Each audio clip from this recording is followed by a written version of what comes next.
All right, my boys, we got that custom Glock 20 10mm build with that Glock FRT in there. We got some more mags loaded up. We got a 15 rounder, another 15 rounder, a 30, and a 20 round mag. So let's see what we can do with that.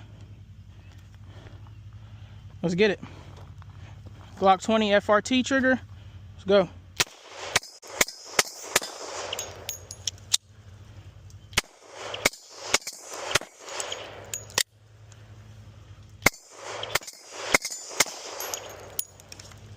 Glock 20 FRT, you diggeth?